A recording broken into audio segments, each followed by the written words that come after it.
À Fatima, c'est la voix d'une mère qui nous livra un message d'amour. La pénitence et une humble prière apporteront la paix promise un jour. Par le rosaire, la croix et l'évangile, l'humanité vers Dieu se tournera, en consacrant nos pays, nos familles. L'Immaculée un jour triomphera.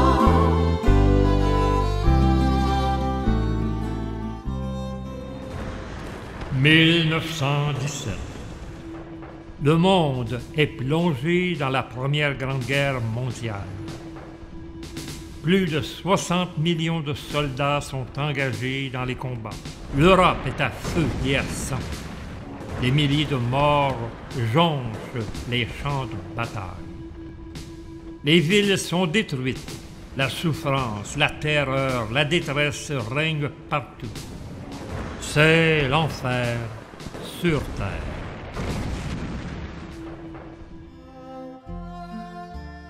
Pendant ce temps, dans un petit village isolé du Portugal, à la Cova da Iria, un événement pour le moins insolite se déroule sous les yeux de 3 petits bergers. Une dame, vêtue de blanc, plus resplendissante que le soleil, apparaît soudain au-dessus d'un chêne vert, chapelet à la main. Les petits bergers demeurent interloqués, plongés dans la lumière qui enveloppe la céleste apparition. À partir de cet instant, les 3 petits-enfants ne seront plus jamais les mêmes. Leur vie venait de basculer, et avec elle, le visage du monde entier. Bonjour, Monsieur Raymond. Bonjour, très heureux de vous revoir. Moi de même. On sait que Fatima est un sujet vaste. Si vous aviez un point à mettre en relief, quel serait-il? Je pense que le point majeur dont il est question dans le grand message de Fatima, c'est le salut des âmes. C'est la seule chose qui, aux yeux de la Sainte Vierge, puis aux yeux de Jésus, évidemment, compte. Parce que si on manque notre coup, c'est pour l'éternité. Et la Vierge Marie est venue nous le répéter, nous le démontrer, en se servant des 3 petits-enfants de Fatima, Lucie, Jacinthe et François, en leur faisant voir dans une vision l'enfer. Et croyez-moi, l'enfer que les enfants ont vu a été, comme on pourrait dire, une raison prédominante pour leur faire comprendre comment il faut travailler pour se sauver, comment il faut prier et se sacrifier pour le salut des âmes, des gens qui nous entourent. Je voudrais commencer, avant de vous expliquer ce qui s'est passé lors de cette vision, vous raconter un peu la rencontre que j'ai eue avec un prêtre il y a quelque temps. C'est un de mes amis que je n'avais pas vu depuis très longtemps et puis qui me disait, il me partageait ce qu'il avait vécu une fois qu'il avait été ordonné prêtre, parce que je l'avais perdu de vue. Et puis, il me disait que pour lui, Fatima, avant d'être ordonné, ça ne lui disait pas grand-chose. Il savait qu'il y avait eu quelque chose de très spécial, très particulier qui s'était passé à Fatima. Bon, il avait entendu parler que les enfants avaient vu l'enfer. Mais pour lui, c'était quelque chose, comme toutes les autres apparitions. Sauf que quand il a été ordonné, il a été plongé dans son travail d'apostolat auprès des paroissiens, auprès des gens qui l'entouraient. Et il s'est aperçu d'une chose, c'est que le message de Fatima n'était pas le message que lui, il avait compris. Et il m'explique. Il dit, voyez-vous, il dit, quand j'ai été ordonné, on m'a confié une paroisse. Et en même temps, on me confiait différentes œuvres qui étaient dans la région où je travaillais. Et il dit, vous savez une chose, c'est que je me suis rendu compte comment le monde aujourd'hui n'avait aucun souci de leur salut éternel. Aucun. À l'Église, où je suis présentement, j'offre aux gens la possibilité de venir se confesser. C'est dépassé, me dit-il. Les gens ne commettent plus de péché. On n'a pas d'affaire à aller se confesser. Ça me fait mal au cœur, vous savez. Je vais dans les maisons pour personnes âgées, j'en ai deux. Une qui est subventionnée par le gouvernement, puis une autre qui est une entreprise commerciale. Dans les deux, je vais pour faire du ministère. On m'accueille comme un bon ami de la maison, mais dès que je leur parle qu'ils doivent se préparer à apparaître devant le bon Dieu, Oui. là, je ne suis plus remis. Je suis devenu un espion. Je suis devenu quelqu'un qui les dérange dans leur petit train-train quotidien. Pour eux autres, puis ça, ils me le disent carrément, c'est bien plus intéressant de jouer à la pétanque, de jouer au bingo, de jouer à je sais pas, n'importe quel jeu, de regarder la télévision du matin au soir, que d'écouter des discours du curé. C'est moins dérangeant. Et alors, il dit, je me suis rendu compte finalement qu'aujourd'hui, le monde ne veut plus entendre parler du salut éternel de leur âme. Alors on comprendra pourquoi la Vierge Marie a voulu montrer l'enfer aux enfants. Pas pour le plaisir de leur faire peur, mais pour leur montrer ce qui peut nous attendre. C'est bien sûr que les enfants, eux, savaient qu'ils allaient au ciel. Ouais. Mais pour nous, c'était important de connaître ce qui nous attend de l'autre côté si nous n'acceptons pas l'Évangile que le Christ nous a donné, si nous ne voulons pas travailler à notre salut.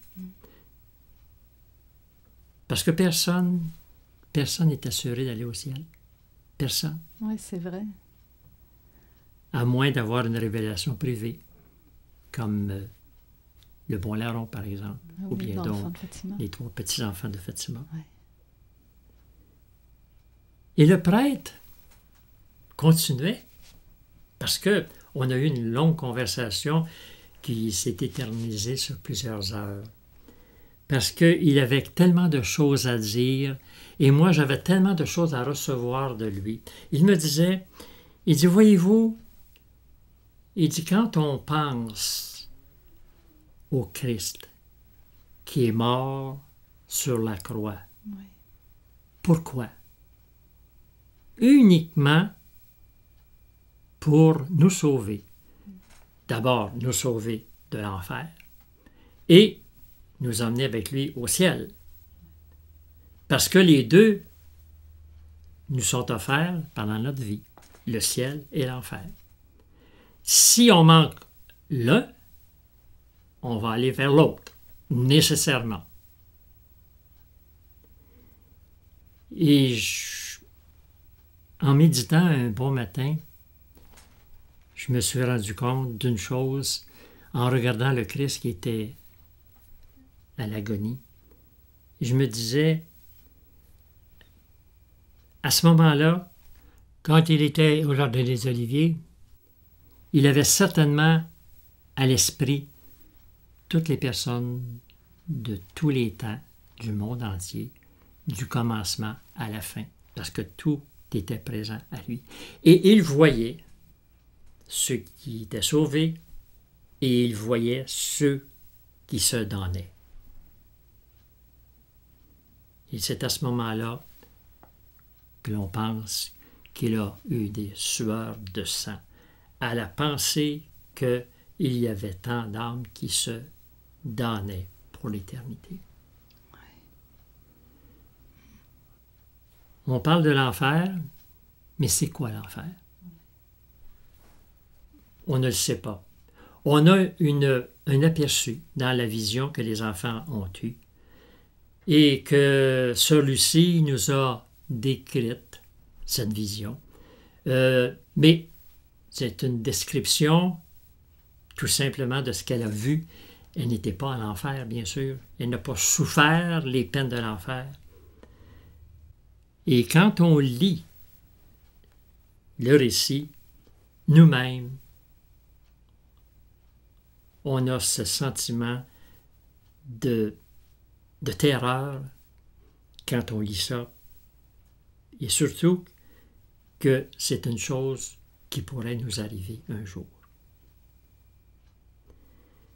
Permettez-moi, je sais que vous l'avez peut-être déjà lu, même plusieurs fois, mais je pense que c'est important de le relire, non pas pour le plaisir d'avoir peur, mais pour simplement se remémorer, se redire à nouveau qu'il y a un danger de se perdre, il y a un danger de se damner, et prendre les moyens pour justement éviter le pire. Alors c'est Sœur Lucie qui, dans ses mémoires, après plusieurs années de vie religieuse, parce qu'on sait que Sœur Lucie, la petite Lucie, pour commencer, elle est devenue plus tard Sœur Lucie, et c'est à ce moment-là qu'elle a écrit dans ses mémoires le récit de sa vision de l'enfer. Écoutez bien. Écoutons bien, puis essayons de nous mettre à l'esprit que l'enfer, c'est quelque chose de vrai, puis c'est quelque chose qu'il faut éviter, et ce n'est pas pour rien que la Vierge Marie est venue à Fatima pour nous le dire, et qu'elle a montré l'enfer aux enfants. Écoutez bien. Marie ouvrit de nouveau les mains, comme lors des 2 mois précédents. Le reflet de la lumière parut pénétrer la terre. Et nous vîmes quelque chose comme un océan de feu. Plongés dans ce feu, nous voyions les démons et les âmes des damnés qui ressemblaient à des braises transparentes, noires ou bronzées, ayant forme humaine. Elles flottaient dans cet incendie, portées par les flammes qui sortaient d'elles, avec des nuages de fumée. Elles retombaient de tous côtés, comme les étincelles dans les grands incendies, sans poids ni équilibre, au milieu de cris et de gémissements de douleur et de désespoir qui horrifiaient et faisaient trembler de frayeur. Les démons se distinguaient des âmes des damnés par des formes horribles et sordides d'animaux effrayants et inconnus, mais transparents comme des braises de charbon noir. Cette vision ne dura qu'un moment, grâce à notre bonne mère du ciel, qui, à la première apparition, nous avait promis de nous amener au ciel, sans quoi nous serions morts d'épouvante et de peur. Effrayés, et comme pour appeler au secours, nous avons dirigé notre regard vers Notre-Dame, qui nous dit avec bonté et tristesse: « Vous avez vu l'enfer, où vont les âmes des pauvres pécheurs. Pour les sauver, Dieu veut établir dans le monde la dévotion à mon cœur immaculé. Si l'on fait ce que je vais vous dire, de nombreuses âmes obtiendront le salut, et l'on aura la paix. »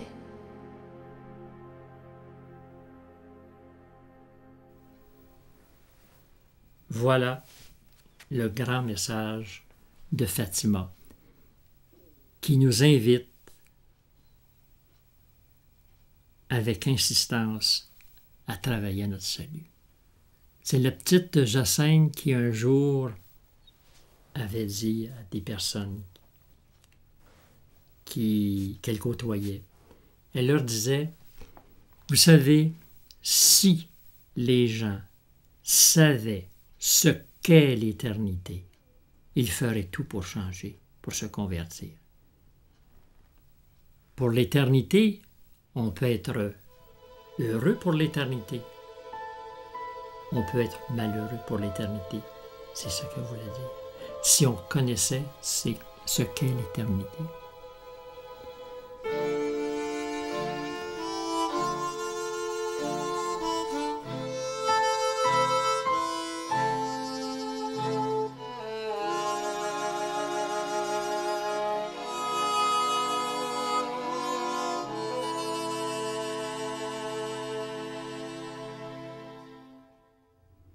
Et vous savez une chose actuellement, malheureusement, on nous dit qu'en enfer, bon, il y a des petites récréations, des petits moments de repos.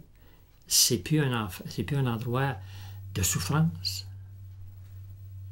Puis, actuellement, encore aujourd'hui, il y a des endroits, il y a des gens qui nient l'existence de l'enfer, ou s'ils veulent y croire à l'existence de l'enfer, ils nous disent carrément, mais il n'y a personne dedans. Ou s'il y a quelqu'un, bien il ne reste pas longtemps, ils s'en vont plus. Actuellement, ce sont toutes ces erreurs qui circulent et qui ont l'air à faire l'affaire de bien du monde.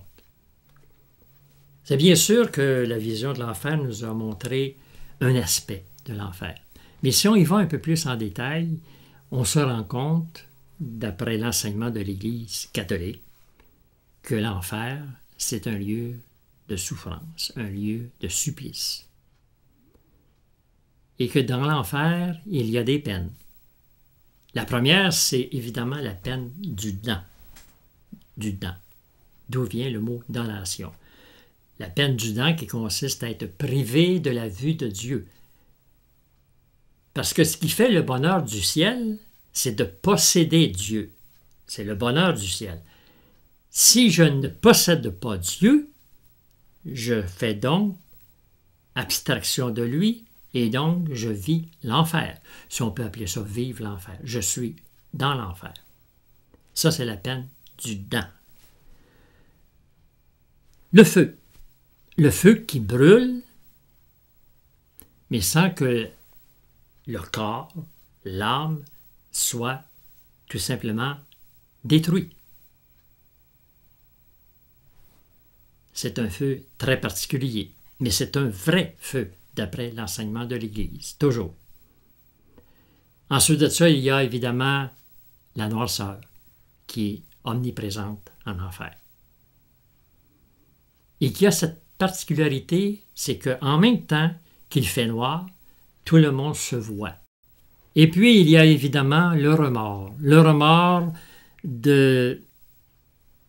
d'avoir perdu le ciel et de ne pas avoir correspondu aux grâces qui, justement, nous auraient aidés à gagner le ciel. Et ça, le remords, c'est ce qu'on appelle un ver qui nous ronge continuellement.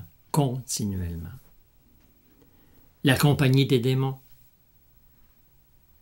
c'est pas une compagnie agréable, ça c'est sûr. Et puis, il y a l'éternité. L'éternité. Savoir que pendant toute l'éternité, je répète le mot parce que j'en ai pas d'autre pour le mettre à sa place, on souffrira, on sera dans la douleur et on sera toujours loin de Dieu. Maintenant, l'éternité, c'est quoi? Qui est-ce qui est capable de nous dire qu'est-ce que l'éternité? Personne. Je me rappelle quand j'étais petit gars, ça fait quelques années quand même. Juste quelques années, pas tant que ça. Bien, quelques années. Quelques années. Mon professeur avait tenté de nous expliquer ce qu'était l'éternité.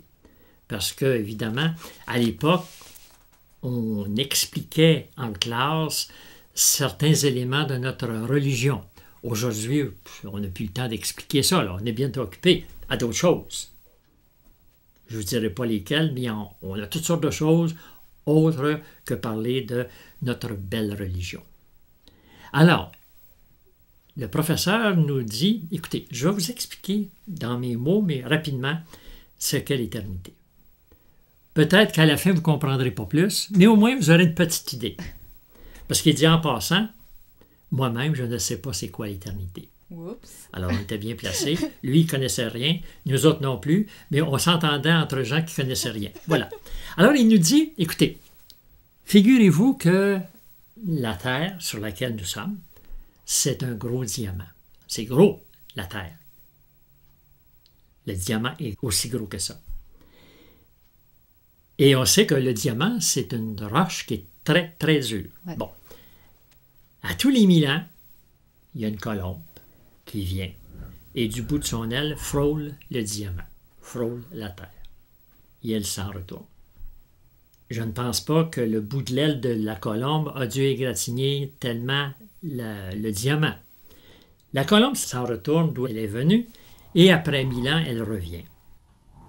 Elle frôle encore une fois le diamant du bout de son aile et elle retourne.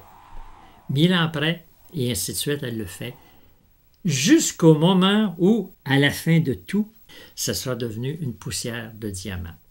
Combien de millions d'années pensez-vous que cela aurait pris pour que la Terre soit réduite en poussière? Et le professeur de conclure, l'éternité ne fera que commencer.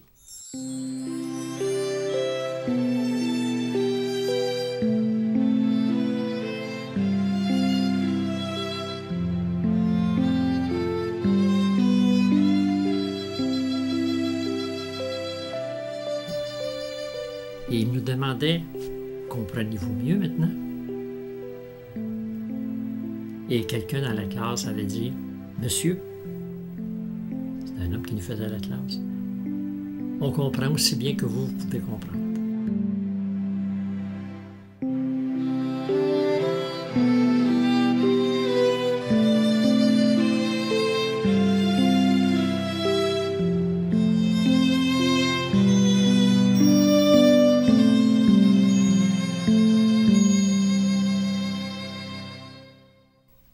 Alors, c'est ça que la Vierge Marie est venue nous dire à travers la vision qu'elle a donnée aux enfants à Fatima. Elle est venue nous dire, écoutez, l'enfer existe. Il faut travailler pour se convertir, il faut travailler pour ne pas y aller. Et elle demandait plus. Elle disait, beaucoup de pécheurs vont en enfer parce que personne ne prie pour eux. Vous savez, quand on entend ces phrases, ça devrait nous réveiller et nous inciter à prier pour mon père, pour ma mère, pour mon enfant, pour mon président, pour le détenu, pour la personne qui est très loin dans les îles lointaines, pour la personne qui a été écrasée dans un accident d'auto, pour la personne qui m'a fait du mal. C'est ça que la Sainte Vierge vient nous demander, de prier, parce que, on l'a déjà dit, on le répète, personne n'est assuré d'aller au ciel. Personne. Alors, c'est la raison pour laquelle je pense très sincèrement que le point central du message de Fatima, c'est le salut des âmes. Et quand les gens auront compris le message, je pense sincèrement qu'on sera tous sur le chemin du ciel.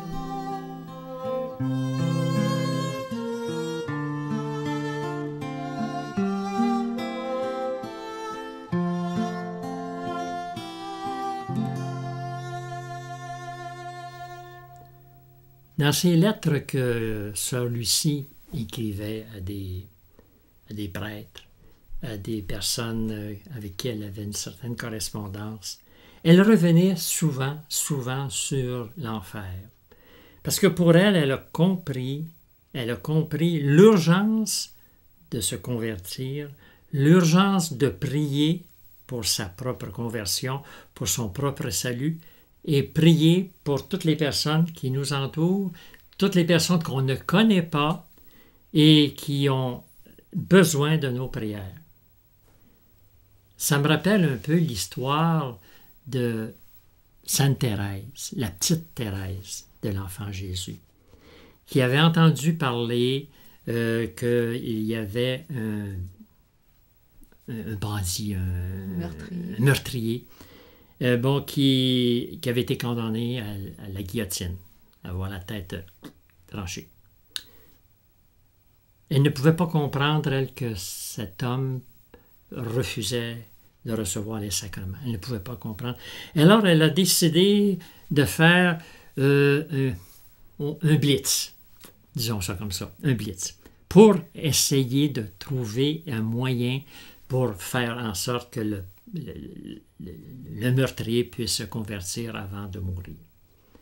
Et alors, elle en a parlé à sa grande sœur. Et toutes les deux, elles se sont mises ensemble pour faire violence au ciel pour avoir cette grâce de conversion. Et alors, elle a promis des messes.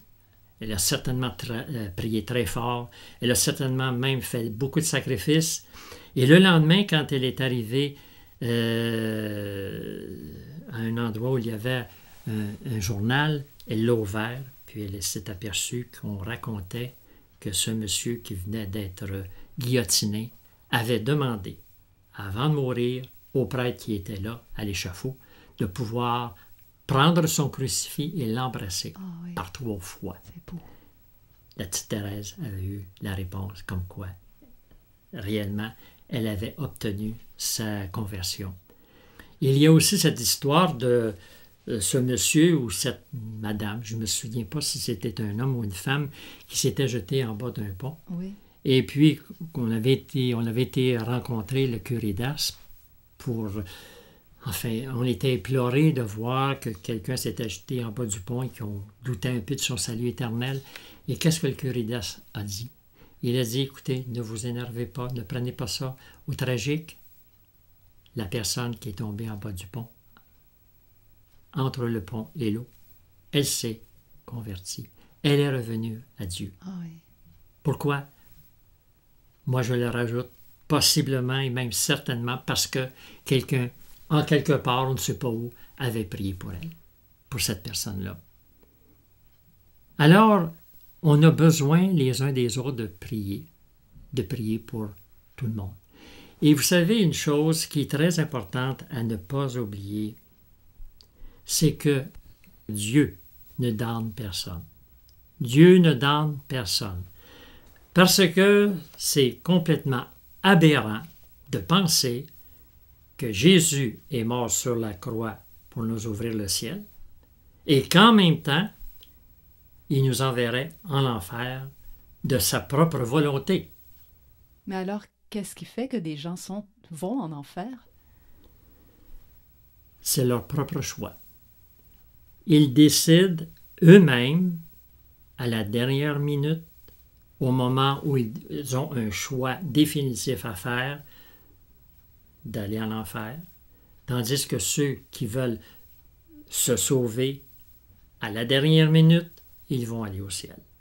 Peut-être pas directement, ils vont peut-être faire un petit séjour au purgatoire, mais au moins, pour l'éternité, ils vont être au ciel. Tandis que les autres qui auront accepté d'être avec Satan, bien, ils vont y être pour l'éternité. Mais comment on peut comprendre un choix comme ça? C'est aberrant.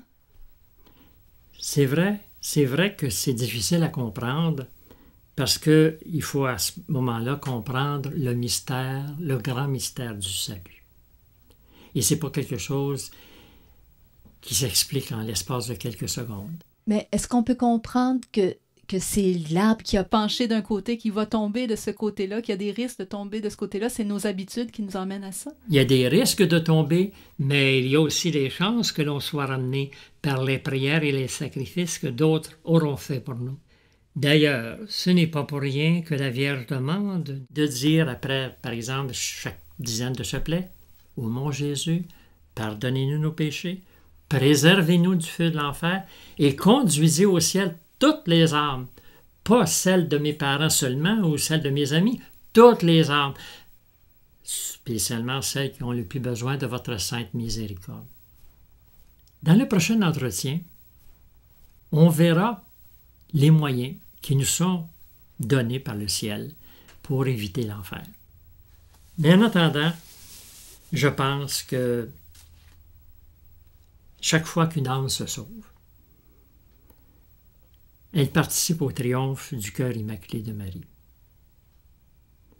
Car le triomphe de Marie, c'est de voir Dieu glorifié et ses enfants heureux pour l'éternité.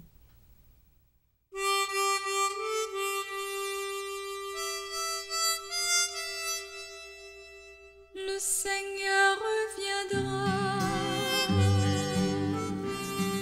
Le Seigneur reviendra. Il l'a promis. Il reviendra la nuit qu'on ne l'attend pas. Le Seigneur reviendra.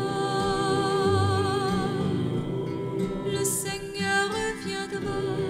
Il l'a promis. Ne sois pas endormi cette nuit-là.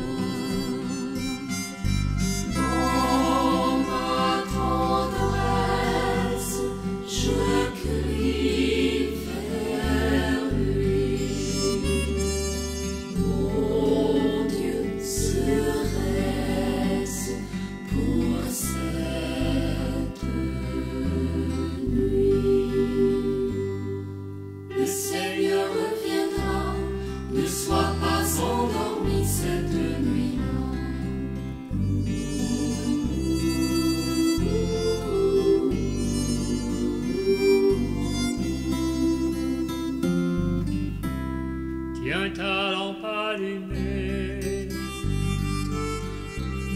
tiens ta lampe allumée, ton âme claire, qu'il est de la lumière pour ses pas. Tiens ta lampe allumée, Tiens ta lampe allumée. tiens ta lampe allumée, ton âme claire, pour qu'il n'ait pas de